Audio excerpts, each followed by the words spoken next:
MPL presents Cricbuzz Live. Have a look at this. Yes, this is the MPL Super Couch. We were looking at the 16th over, but of course there's a 6-ball grace. And thanks to that, the 17th over, it could have just gone to the 18th and given it to Ajay Jadeja. But Jonny Bairstow decided to finish it off in style. Let's just quickly show you what happened in this game. Chennai 132 for 5 just didn't look as it was going to be enough, especially after Hyderabad had learned their lessons from those 2 stuttering run chases. In this case, it was clinical, 16.5 overs, and had Warner hung around for a little bit longer, it could have been even quicker than that.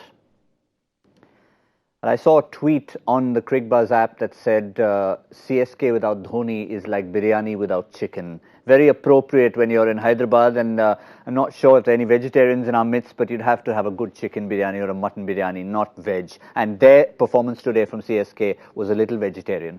Absolutely, and it's the mutton biryani. Chicken doesn't go with the biryani. I'm the mutton biryani kind. And yes, I mean, there weren't enough runs on the board. I mean, if Dhoni had batted, he could have played and got out for a 0. As a team, I think they were, down there. And as a leader, I think he probably makes a bigger difference than just as a player. And if there was any chance, that would have been if he was still around. Suresh Raina hasn't led the side that often. And I think this team's got used to playing in a certain way. Everybody just looks at Mahendra Singh Dhoni and what do I do next? And suddenly when you don't have that man around, it makes a huge difference. Yeah, with apologies to vegetarians and vegans around the world, it was a little bit bland out there. And you called it before the game, that, or before the inning started, that if he's not out there, the strategist, and he's sitting there sipping on whatever soup he was drinking, it's just not the same. Oh, it's like driving a car, you lose a wheel. You've got no chance. He's that important for them. And you can see they look lost. You can see that they're not quite sure how to operate. First and foremost, it started with the bat. They played all right for the first 10 overs, and the last 10 overs to just get stuck and not kind of realise the method of trying to get to something like 160, 170.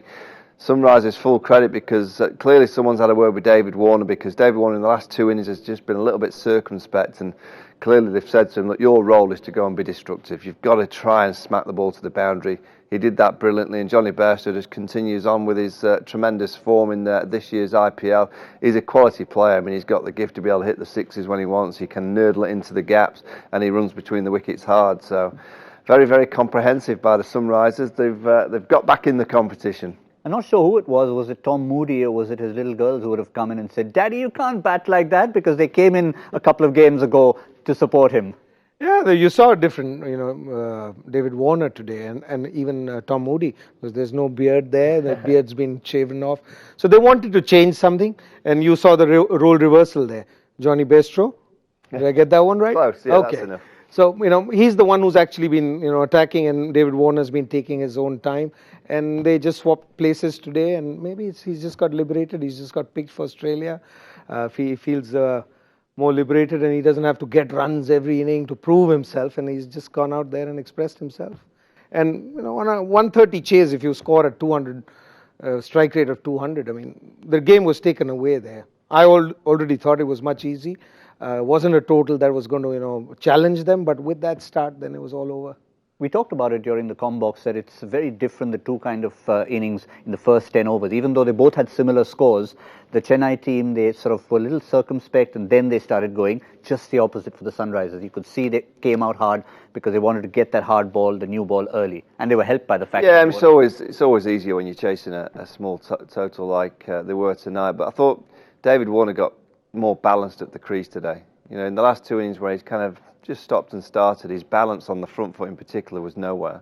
And today he played one straight down the ground, and if you looked at his body position over the last 2 games, he couldn't play that shot down the ground because he was getting so shut off with that front right shoulder. But he just seemed to open himself up just slightly today, which allows the bat to come through the plane of the ball. Played a couple of good pull shots as well. So whether it's his free of mind to play the role that he's been asked to play, or whether he just changed something technically, he can only answer that. But he looked a lot better today, and I would expect that Warner, throughout the rest of the tournament through to the World Cup, that's more of the style that we're going to see, unfortunately, for all the other teams that he's going to play against. So I think he's just found his mojo. Yeah, but the man at the other end, of course, has been fabulous partnerships between the two, and our MPL hero of the match is Jonny Bairstow. 61 of 44, big six to finish, stayed till the end, steered them home, knowing that with the likes of Yusuf Pathan and Deepak Hooda, Vijay Shankar, it could just be a little brittle in the middle. So while it was a small total, it was important after losing Warner for him to stay there. Absolutely. I think anybody who goes up the order, once you get in, because you're not going to score runs every day, and once you get in, it's your job to see your team through. Somebody who's batted at 5, 6 and 7 all his life. I always keep repeating this. If the openers have had 30, 40 balls and you've taken the scoring rate from say 6 to 8, how is it going to be easier for the guys coming in next? So it's your job to finish on a day that you get off to a good start, because it's not easy at the top. There are bowlers at times who get you out. But once you get past that, that's what you need to do. And if you're an experienced player like Jonny Bairstow in this side, that's the role you need to play. And it's a nice feeling, isn't it? Because they've had a load of team meetings over the last week or so about the batting, about making sure that if you get in, you stay in, you see it through. And for Jonny Bairstow to be there at the end, that's exactly what they'd have spoken about in the team room. So he'll be delighted with that. Yes, he certainly will be. But as a result of that, we also have our MPL super team hero. No doubt he or she would have had, it is a he, would have had Jonny Bairstow firmly in the team. No sunglasses, still in there. Anil Kumar, 356.5. And I can tell you that I wasn't too far behind on this occasion, because I had some decent players in there. Faf du Plessis as captain. Now I can give away my team. No Sam Billings, Watson, Bairstow. Never mind, I'll stop singing my own praises here. But for all of you, not everyone can win. Some of us do win the MPL Super Couch. This gentleman did win, of course. But for those of you who haven't won, remember there's so much more on the MPL gaming app, which now, by the way, on Google Play is the #1 gaming app.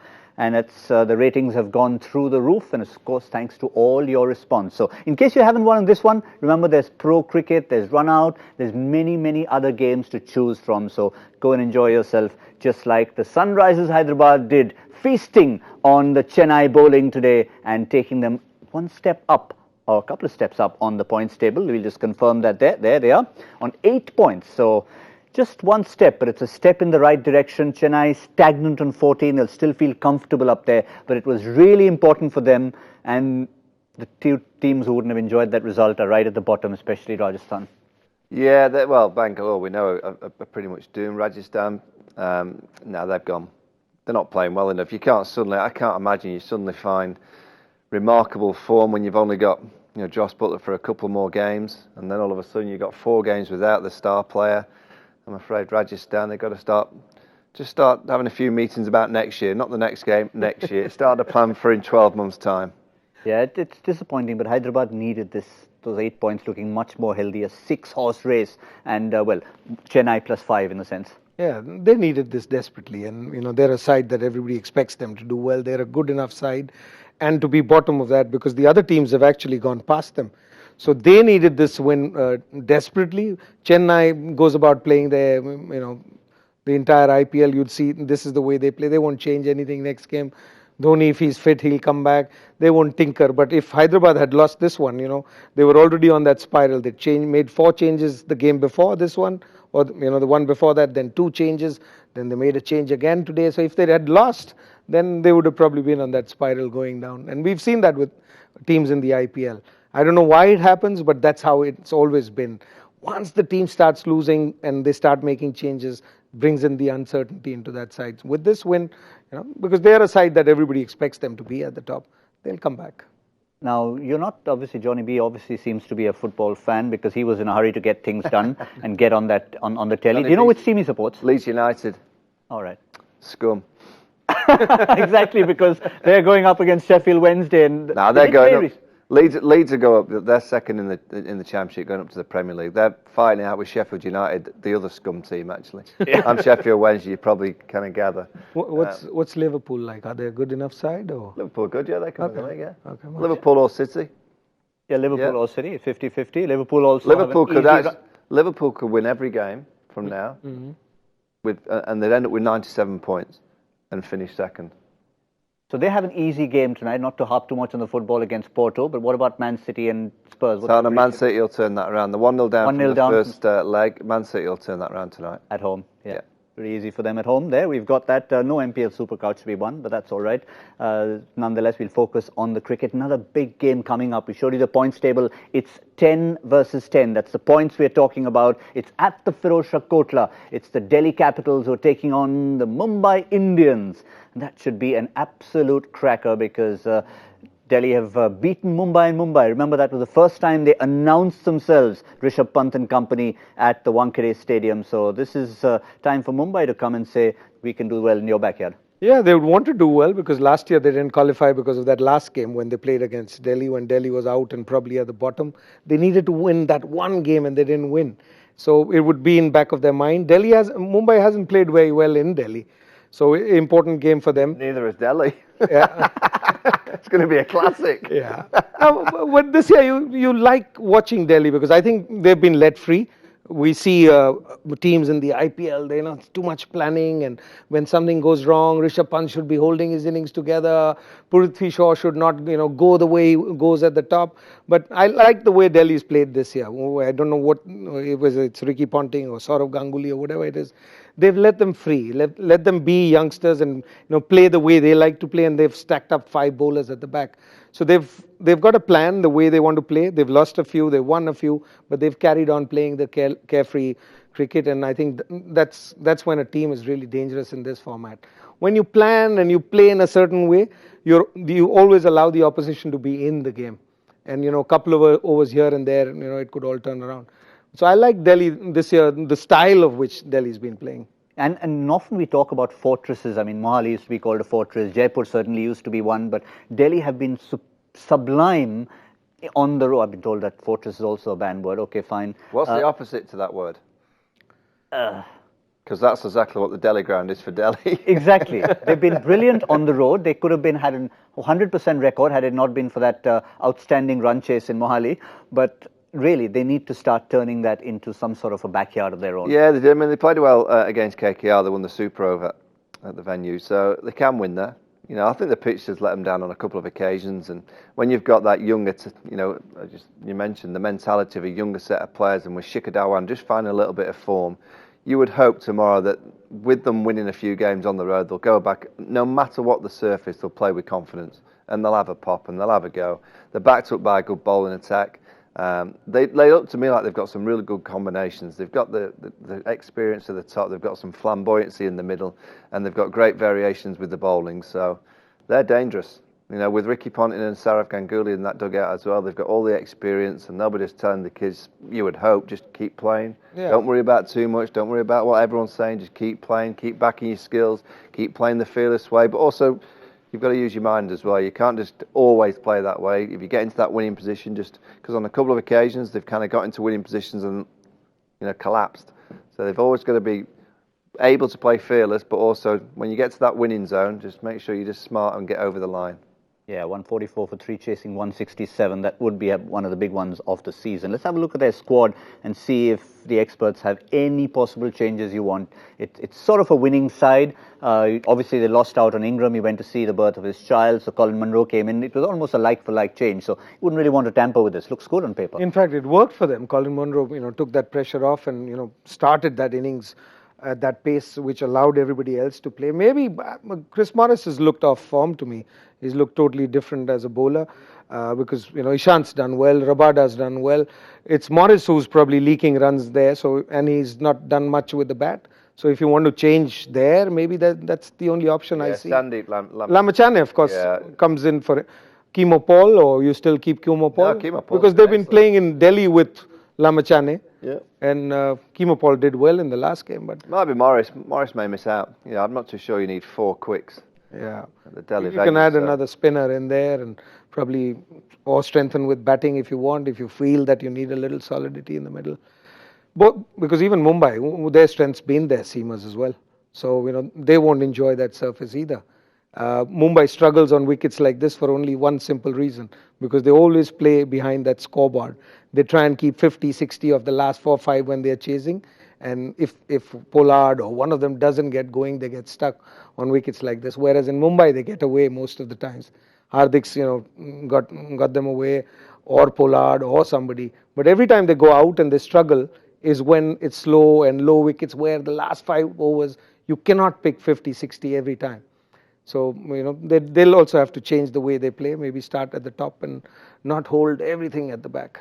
Let's have a look at their team, and we know one person who's not going to be part of that lineup is Alzarri Joseph, of course, after that injury. So we'll leave him out of the equation. Anyway, there was talk that Malinga should have been playing in his place despite that 6-for. But they gave him another chance, and, well, it was a blow to his ego and to his shoulder all at one go. So perhaps another spinner. Michael Markanday hasn't been seen since the start of the season. Yeah, they could easily, replace one of the seamers with Markanday, but they're playing okay. They're winning games. They've lost a couple, but they're also winning key moments in games. You just feel that they've got a few players in good form. Hardik Pandya's been outstanding. Pollard's in good form. Quinton de Kock's just started to find a little bit of form.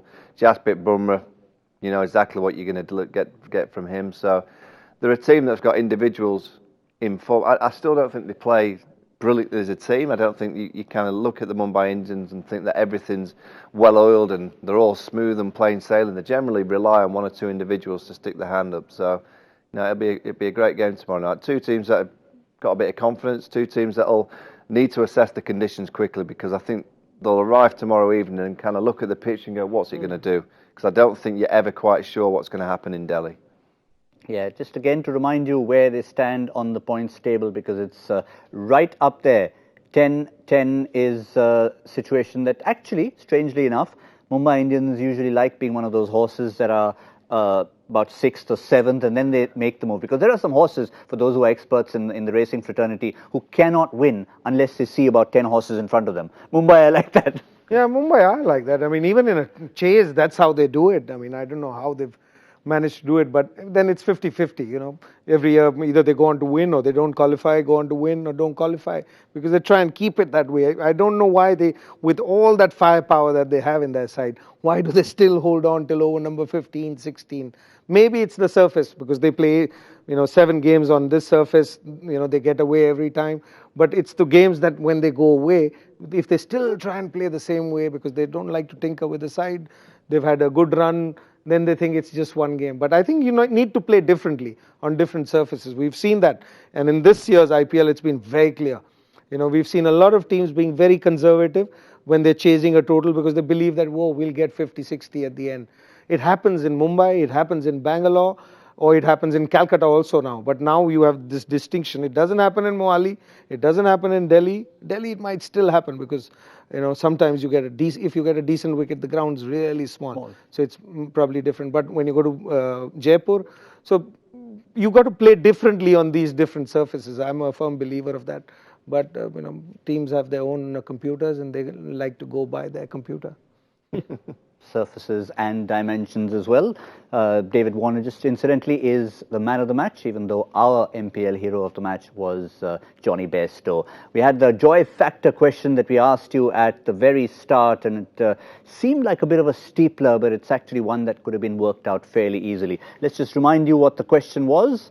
And this, of course, takes us back to India's first ever test wicket that happened on the 25th of June, 1932 at Lord's, India versus England. And the person who took those test wickets was Mohammad Nisar, and that's the connection. The Mohammad Nisar Trophy was played between India's Ranji champions, Pakistan's Quaid-e-Azam Trophy champion winners, and the 3 teams who won it were Mumbai, Uttar Pradesh, and, of course, the one team from Pakistan, the Sui Pipelines team. So there you go. That was the answer. Inside, some good trivia about these two gentlemen after... let's get the winner out first. Yeah. Who's our winner of the Joy Factor question? Rohit Yadav, again, a repeat winner. Crick Rohit, if you have that in your handle, that you know that you're a cricket fan. But the first 2 wickets that were taken by Mohammad Nisar in Lord's, England batted first there, were 2 gentlemen who 10 days before that test match had a partnership of 555. And imagine, those are great scalps to have in an era where there was no social media around. What were the names? You couldn't tweet about it. One was Percy Holmes. Yeah. And the other is escaping me at the moment. That's all right. At least you got one right. Yeah. Cricbuzz should tell me. Yeah, all right. I should have known this anyway. It's Holmes and never mind. Those are just stats. Don't worry. Anyway, 5:55 partnerships, that's what it was. The second wicket, by the way, was Percy Holmes. The first wicket he got off the first ball of his second over, clean bowled.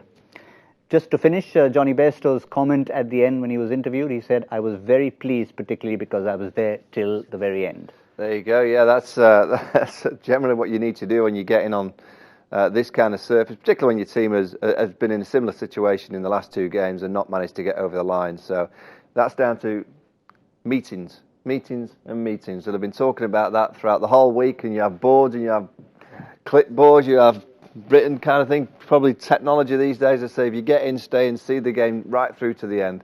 Johnny Bairstow did that, which was terrific. I also slipped that in so it could give me 20 more seconds to check the Cricbuzz app. I don't know why I had a mind block. It was Herbert Sutcliffe. Herbert Sutcliffe, yes. Yorkie. Yeah, Herbert Yorkie, Sutcliffe and Percy Holmes, 5:55, 10 days later, Mohammad Nisar uproots the stumps. And of course, that was the answer to the joy factor question. That's why we come back every day, don't we? If we knew if they were going to do the same thing what they did yesterday, it wouldn't be fun. Exactly. Once again, we've got an early finish. We finished on the same day as we started. So that's wonderful news. You can get back to that Manchester City victory. That's what you predicted. Yeah, I think so. Liverpool in Porto as well.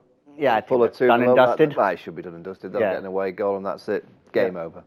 Thank you, Michael. Thank you, Ajay. Thank you. Pleasure. And thank you all for watching. We'll be back tomorrow. It's going to be Delhi Capitals hosting the Mumbai Indians. It should be exciting. It is two guys on the top of the table. That's all we have. MPL presents Cricbuzz Live.